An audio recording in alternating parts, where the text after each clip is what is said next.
This story was submitted to us by a lady going by the name of Gwen from Wisconsin.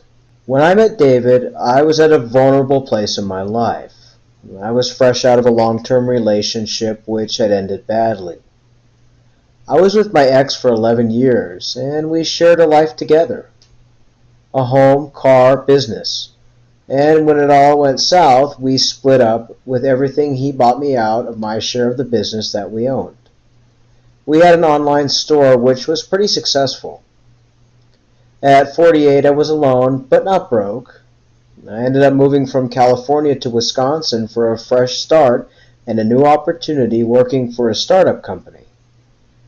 It allowed me to work remotely, and I had family in Wisconsin, so I thought this would be a perfect fit. But being a California girl, the Wisconsin winter is something I was ill prepared for. Working from home, long, cold, dark winters, it was not a great mesh. I found myself feeling isolated, and some weeks I literally was isolated because there was so much snow and it was far too cold for me to venture out. I hated driving in the snow, and once my workday was done, I binge watched everything I could and became bored and lonely. I ended up scrolling pages of the swipe right, swipe left type of dating apps and found no one interesting. But on a whim, I joined an actual dating site. It was 1995 for the first 3 months, and I joined up, added my profile, and cast my net. My photo was recent, my bio basic, and I told guys I was not totally avoiding romance, but I didn't think it really existed. I had piqued a few interests, but mostly lonely guys wanting to exchange pictures that would embarrass my family if they'd ever gotten out. I didn't specify my location on my profile of a radius of where I wanted to meet someone. I think I left it open and ended up meeting David this way. He didn't ask me for naughty pictures or message me gross things that he wanted to do. In fact, he said my profile intrigued him, and he apologized for invading my privacy and hoped he didn't disturb me. Something totally different than what I was used to. He told me he was 57 and he worked on oil platforms for HJH Oil and Gas. He told me he was 57, worked on oil platforms for H Oil and Gas. I wasn't savvy with oil and gas companies, so I really never questioned it. He said he was divorced, his wife cheated on him with his best friend, who also happened to be his former work colleague. He went into great detail about the betrayal and how terrible it was. He had a daughter, Olivia, who was 20 and away at college in Switzerland at an all-girls school. She was going to become an engineer just like her father. We shared our life stories, and I told him mine, how I'd gotten out of a bad relationship. I suspected cheating, and we never had any children, and in my life I wasn't fortunate enough to have any kids in any of the relationships I've been in. I told him about my former business partner being my ex and how he bought me out of our online business. And this had intrigued him. He was very sorry I was betrayed by my ex. He asked me how much I had gotten bought out for. I lied, because I didn't really know this man well enough at the time, so I told him it was only $15,000. It was well over $400,000 at the buyout. After I paid my debts and moved, I still had substantial savings, but I didn't tell him that all up front. He said I was a smart woman, and he asked if I had Google Chat so we could voice chat and talk more.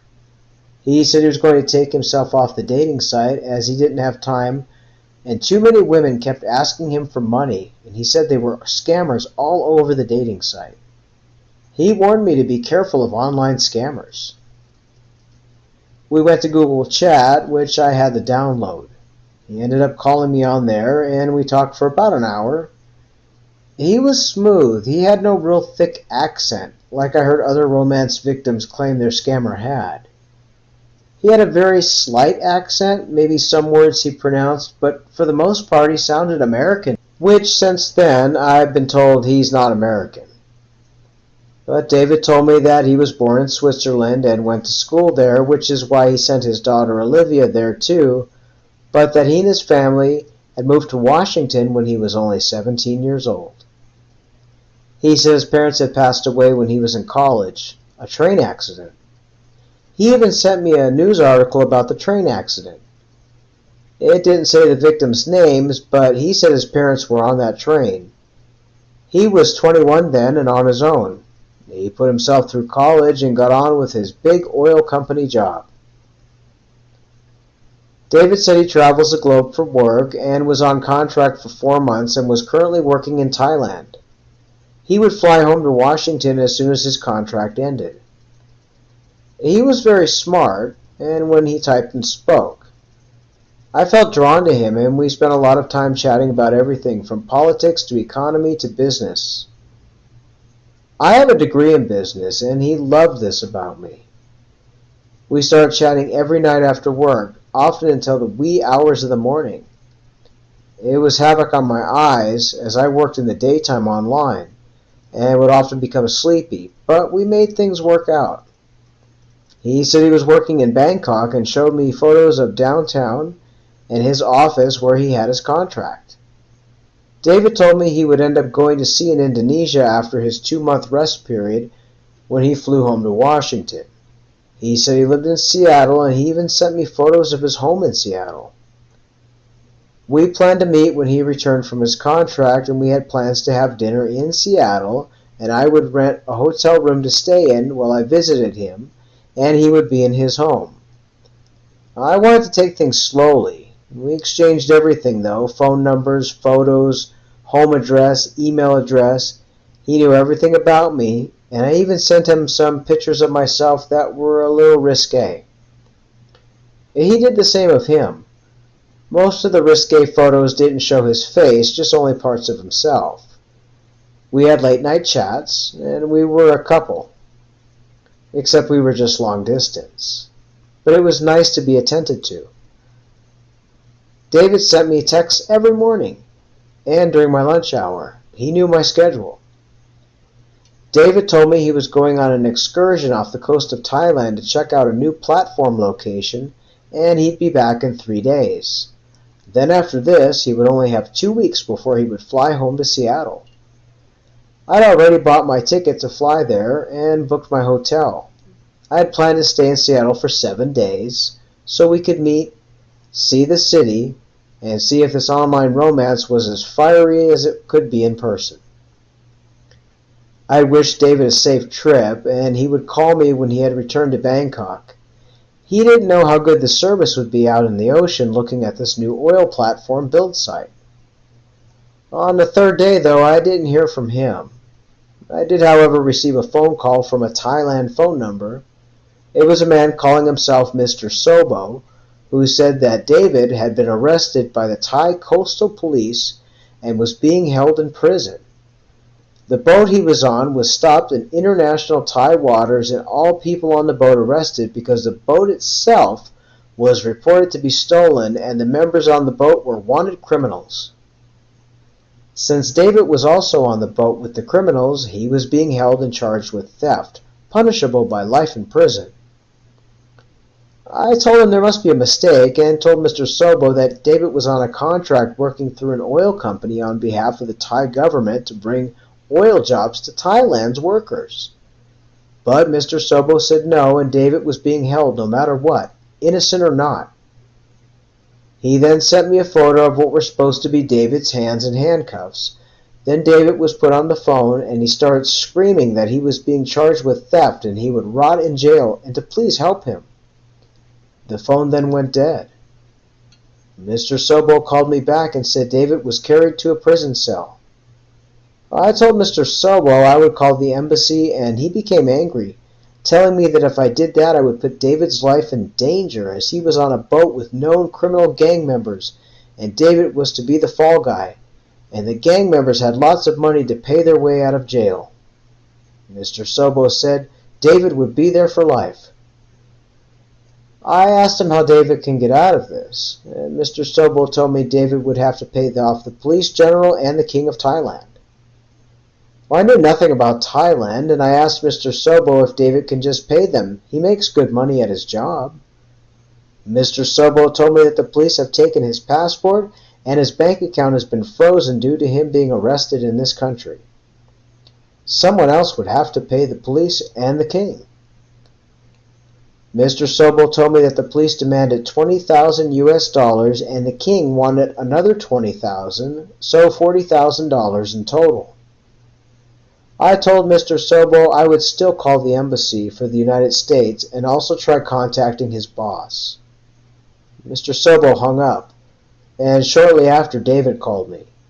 He was crying, screaming, and begging me not to call the embassy, as they would make things much worse, as well as not to tell his boss or he would lose out on his big contract, which was worth $8 million, and he was supposed to get $3 million of the contract payout once it was finished. He said it was a huge misunderstanding and a mistake and to please help him. He would pay me back double once he gets his passport and flies home to Seattle. I could hear the desperation in his voice, and I was convinced that I had to help him. David told me he loved me so much, and I told him to tell Mr. Sobo to call me and I would pay the authorities. David's last words to me were, "Thank you, my angel, I love you," and he hung up. A few hours later, Mr. Sobo called me. He told me I would need to put the money into a bank transfer to a man in Bangkok. He had a Thai name, and he said he was the head of the police security forces. He told me to transfer the money 3 times, break the money up into equal parts so it would total $20,000. He then gave me the name of a business in Bangkok to write the other $20,000 to, but told me to do the transfer whole for that one. He told me to tell my bank it was for my online business. And looking back, I don't know how Mr. Sobo knew about my former online business, but now I see this person was involved in the scam. He said for me to take pictures of the transfer receipts so he could show them to the guards and to let David out. He then told me David would be on the next flight with an available seat to Seattle. I ended up sending the money that next business day. I told my bank it was for purchasing materials for my new online business. They didn't bat an eye and had me fill out all the forms, including one which said I knew I was sending the money to, who the person was, and that no one forced me to do so. After the transfer went through, I messaged the receipts via SMS to Mr. Sobo's Thai phone number. And then I heard nothing. No David, no Mr. Sobo, absolutely nothing. I kept trying to call David, but to my horror, his number was no longer in service. And I think Mr. Sobo's was shut off as it rang a few times and then clicked. But David's number said it was completely out of service. I searched for David on Google Chats and couldn't find our chat. And I don't know if he erased it or what, or he blocked me, but I'm not sure how Google Chat works. I just know I couldn't find him anymore on there. I ended up calling my bank to reverse the transfers, but they had already gone through. I called the embassy in Bangkok, Thailand, and spoke to someone about my situation, to which they urged me to call the police, as this so-called oil company doesn't exist or do business in Thailand. They said I might have been scammed. I filed a report online with the FBI, and then I ended up contacting the police in Bangkok, Thailand, to which they took my information online. I searched romance and love scams online and ended up finding David's photo. It was stolen and it had been used for many romance scams. Since this happened, I've received a ton of friend requests from different men and women, all from Thailand, on my social media. My Insta is flooded with messages and followers from Thailand. I ended up removing my Insta. My dating site registration was closed and I changed my email. I kept getting flooded with emails from business owners wanting to invest in more, something I'd never had before on my personal email, so I knew it was the scammers. I hope no one goes through this, as I've lost a lot of money, and now everyone I meet online I'm convinced is a scammer, even if they're not. So it's broken my ability to meet new people, as I'm afraid to trust literally everyone. We'd like to thank this lady for sharing her story. Scammers are from all over the globe, and they work in all different countries, even the United States, Canada, UK, Thailand, It doesn't matter. If you've met someone online and they're asking you for money and they've suddenly fallen into a crisis, take a step back and see it as a red flag. Don't ever wire money to anyone you don't know or any associates of this person that you're trying to help. If you'd like to share your story, you can find us online, scammingscammers@gmail.com, or you can find us for now on Facebook under the page name Scamming Scammers Cyber Education. You can find our inbox there. You can share your story. Please upload any information, details, chats, photos, whatever you have so we can verify your story, and then we will narrate it into a video. You can remain anonymous, or we can abbreviate your name or give you a different name if you'd like to just completely remain anonymous and stay safe.